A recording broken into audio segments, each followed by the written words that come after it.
Buenos días. Ya para concluir entonces nuestro estudio de ácidos nucleicos, pues vamos a hablar de unos ejemplos finales de nucleótidos de importancia biológica. ¿Cuáles son esos nucleótidos que tienen digamos, o que aportan a las reacciones metabólicas? Que de hecho, pues, para aquellos estudiantes que continuarán el próximo semestre con lo que es bioquímica 2, bioquímica metabólica, pues digamos, trabajarán muchos de las reacciones metabólicas que tienen que ver con esos nucleótidos. Vamos a ver principalmente algunos tipos y veremos por qué esos nucleótidos son tan importantes para reacciones metabólicas en el cuerpo. Muchos de ellos, por ejemplo, son transportadores de electrones, algunos aportan energía normal a las células. Entonces, veremos por qué son tan importantes. De hecho, casi todas las reacciones a nivel bioquímico, reacciones que tienen que ver con rutas metabólicas muy importantes, tienen que ver o usan nucleótidos como tal eh, para poder desarrollarse. Vamos a ver entonces algunos ejemplos y digamos a nivel de estructura química, que es lo que nos interesa.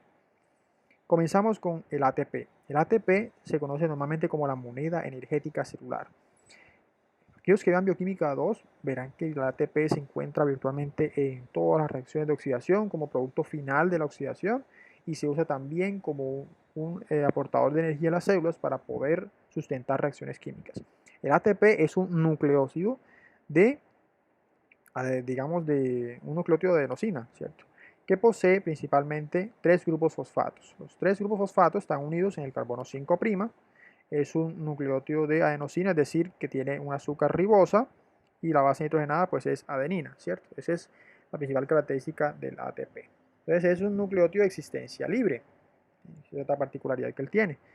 Digamos que los tres grupos fosfatos, digamos, unidos cada uno por 4 átomos de oxígeno, son la clave de la alta energía de estos fosfatos. ¿Por qué? Porque estos enlaces, al tener alta energía, pues al sufrir una hidrólisis, una ruptura, pues se producen grandes cantidades de energía que la célula aprovecha como tal.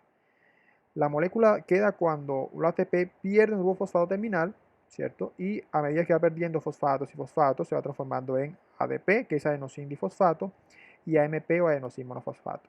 Cuando la célula tiene un exceso de AMP o de ADP, se dice que está en un déficit de energía, porque ha hidrolizado fosfatos en varias reacciones químicas. El ATP, digamos, un incremento en la concentración de ATP es un indicativo de la energía en las células. ¿Bien? Entonces, eso se llama interconversión ATP-ADP o tasa respiratoria. Es, digamos, por así decirlo, es un proceso en el cual cuando la célula necesita energía, comienza a producir ATP y comienza a oxidar moléculas. Lo hace a partir de ADP y fosfato, los cuales se encuentran normalmente en la célula después de un proceso de utilización de energía. Entonces, esa energía que necesita para formar ATP la obtiene de la oxidación de alimentos, por ejemplo, la glucosa, ácidos grasos, proteínas y demás. Entonces, la producción de ATP, digamos, permite que la célula tenga mayor niveles del mismo y el ATP tiene una particularidad en las células. Se degrada y se libera mucho más energía de él de lo que se liberaría con la oxidación de un alimento. Entonces, esa energía suelta de los alimentos que viene de la ingesta y demás y que las células utilizan para producir energía, la convierten en ATP, que es una forma mucho más fácil de aprovechamiento de energía a través de enlaces químicos, que la célula sí puede hidrolizar y sí puede utilizar. Entonces, esa es la particularidad y por eso es que el ATP es tan importante, ¿bien? A nivel de las células. Otro de los nucleótidos quizás más importantes es el llamado dinucleótido de nicotinamina y adenina, conocido como NAD, y su pariente fosfatado, el NADP+.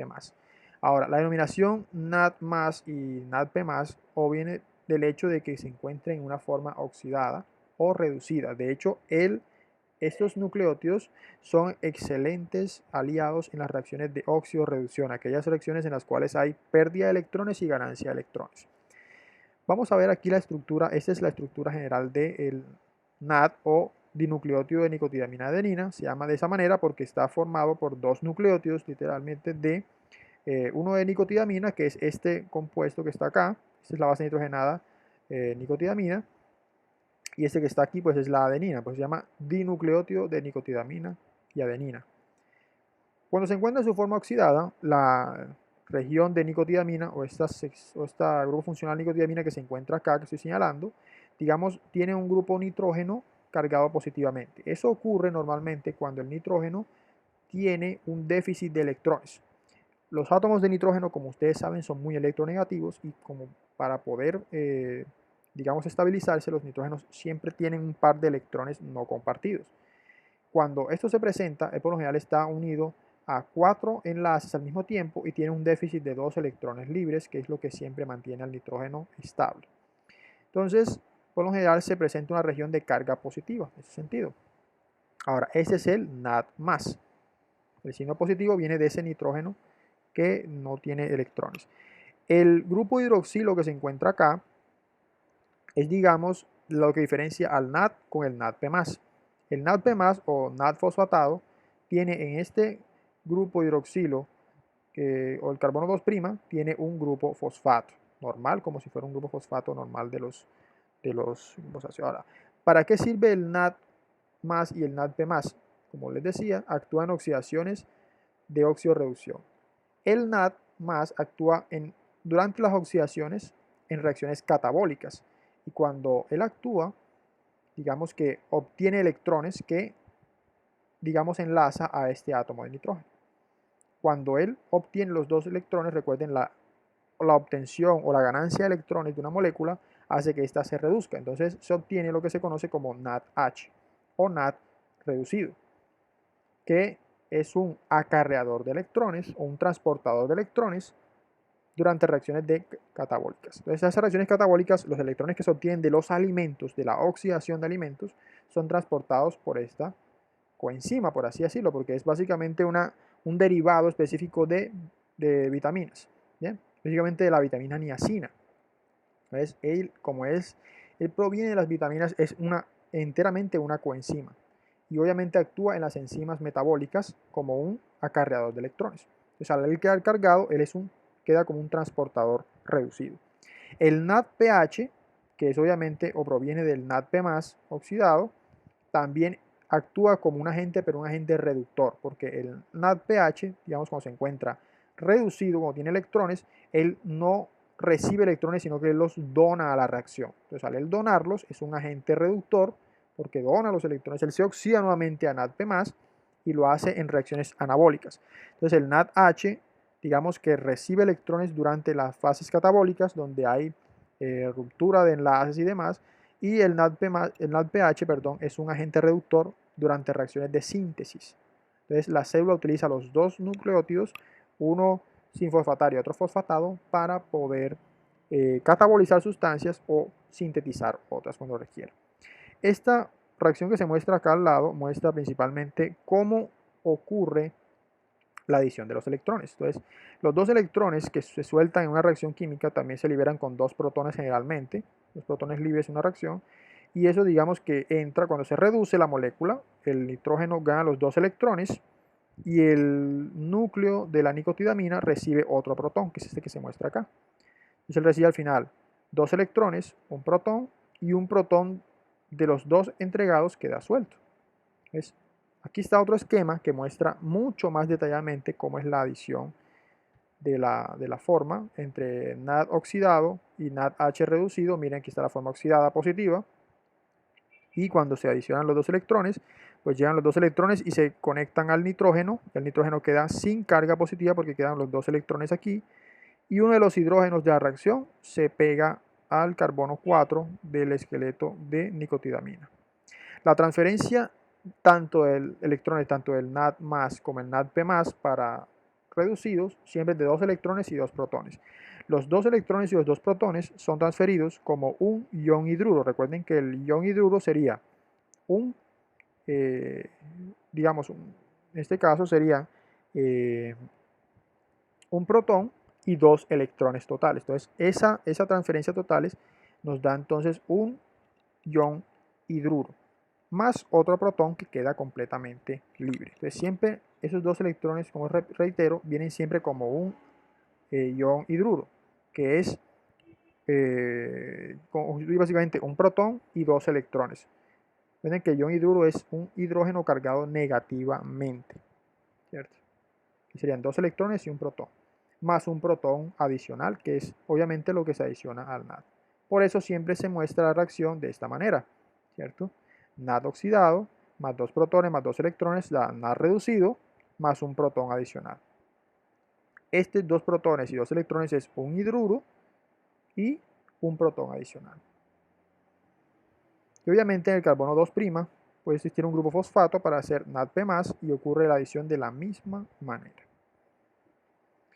Otra de las coenzimas más importantes, de hecho son dos tipos de coenzimas que se usan muchísimo como transportadores de electrones, son el FAD y el FMN. El FAD es un dinucleótido de flavina y adenina, ¿cierto? Y el FMN es monucleótido de flavina. Son ambas coenzimas provenientes de la vitamina B2 riboflavina, en caso del FAD, y también pues el FMN como tal.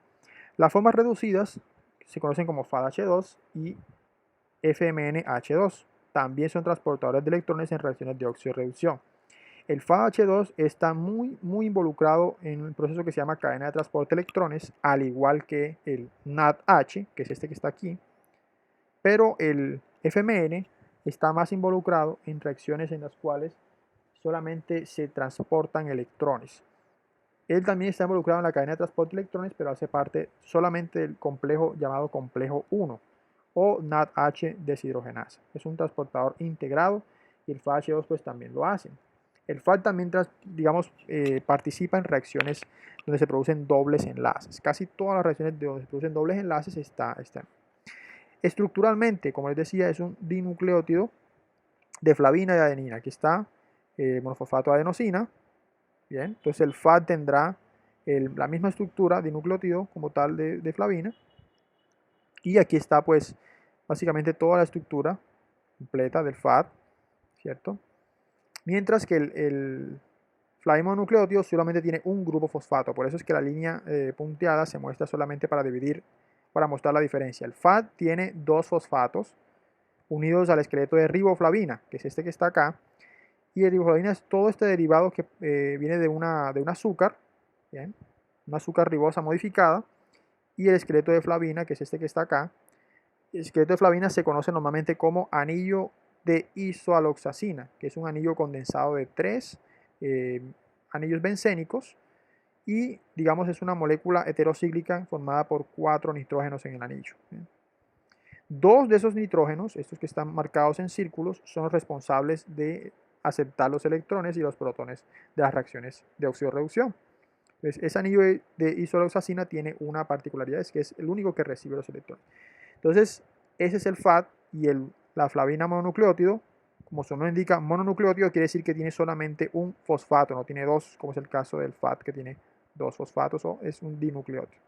Esa es la diferencia estructural entre ambas, pero ambas son muy parecidas.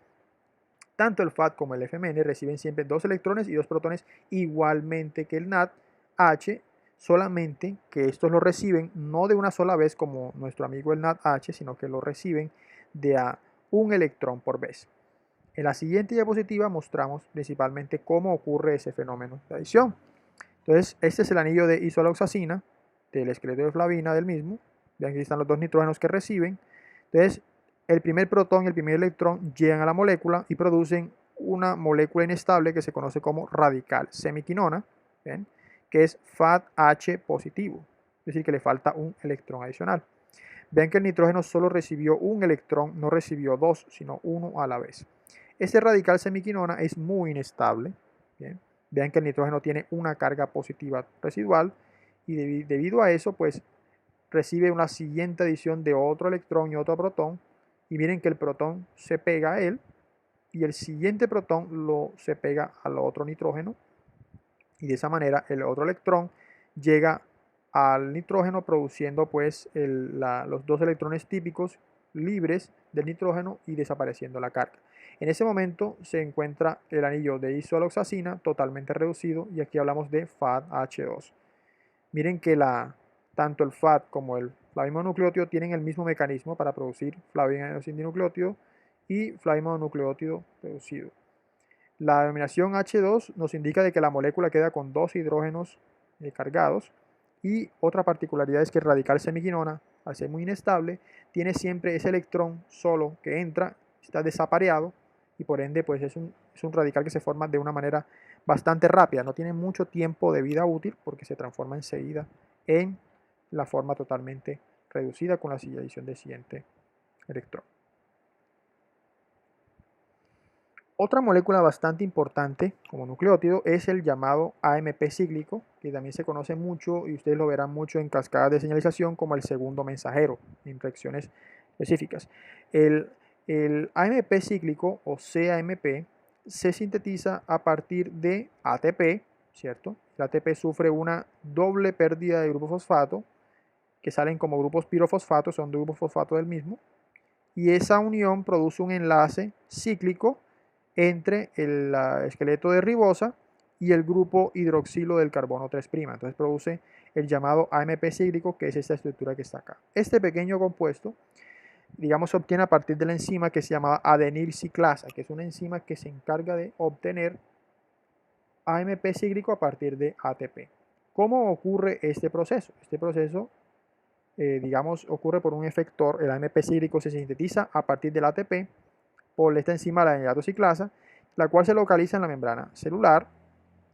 Se activa esta enzima principalmente por activadores de la llamada subunidad G-alfa o G-alfa activadores de las llamadas proteínas G, que son estas proteínas que se encuentran acá. Cuando llega un efector, una señal específica, adrenalina, insulina y demás, las proteínas G cambian la conformación y digamos que cualquier compuesto que inhiba o que sean agonistas de los inhibidores de la adenilatoxiclasa tienen afectaciones sobre esta y no evitan la síntesis de AMP cíclico. Eso evita pues la reacción. La adenilatoxiclasa, digamos que tiene una particularidad, por ejemplo, si es en el caso del hígado, responde con una mayor fuerza, por ejemplo, al glucagón, que es un pequeño péptido, mientras que la muscular responde a la adrenalina para contracción muscular intensa. La síntesis de AMP cíclico a partir de ATP produce pues el AMP cíclico que comienza a activar a unas llamadas enzimas proteínas quinasas que comienzan a fosforilar enzimas claves en la degradación de glucógeno o síntesis del mismo. Entonces, estas proteínas quinasas tienen unos sitios o subunidades catalíticas reguladoras. Recuerden el capítulo de enzimas que vieron en el video pasado.